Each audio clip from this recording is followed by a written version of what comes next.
hand. The study concludes that women require, quote, more proof of whether a man is a good mate. The findings are in the Oxford Journal in case you're interested. Okay, let's have Jeff Gordon, world famous driver, weigh in on this. Jeff, you know about stuff like this, right? Do you agree with that? That explains a lot of things. So do you think it's true that when a guy sees a gal, if that's the one, he says sold within milliseconds? I think a guy knows pretty quick whether he's attracted to a woman or not, yes. The problem with that study, though, was that if another attractive woman walks by, they immediately go to that one. Right, yeah. That's the problem with the study. Blinders. How did I get brought into this conversation? It was the last story that we read.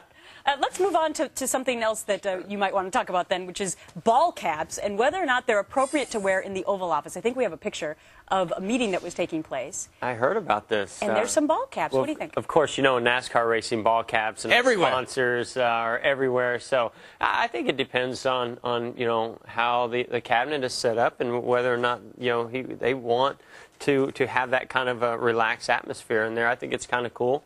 But I don't think everything you know, should go that way. I mean, I know if I'm going to the White House, I'm not wearing a ball cap. I'm going to be suit and tie. What if a pretty girl is wearing a ball cap? Would you say, yep, that's a pretty girl in a ball cap? I'm not going there.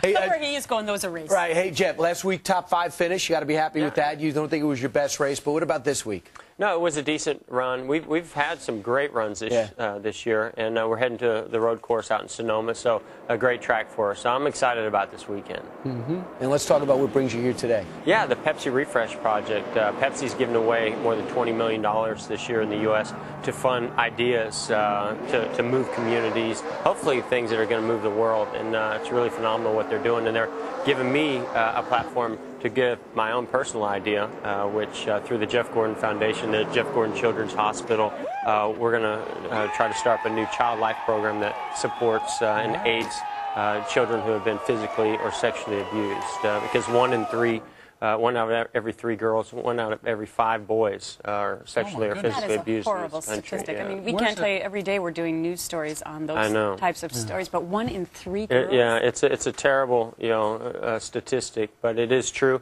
So we want to help, you know, treat and help, you know, these children go to the next step in their life after they've been treated. And how do we find out about this? Go to NASCAR.com/Pepsi Refresh. And if we want to see you race really fast and possibly win, do we watch the Toyota Save Mart 350? I think there's a pretty good chance of that this weekend. We're going to run good there for sure. I think he just guaranteed a victory. I think so too. About that. 4-time NASCAR champ. Hey, thank you Jeff guys. Gordon, Appreciate thank you very it. much. Thanks for the tough questions, too. Yeah. I love where I came in on this. All right. Well, you don't have to answer this one, luckily. The president has to figure out how to stop the oil spill. Through music, Pat Benatar is here, and her hair isn't spiked. Hi, Pat.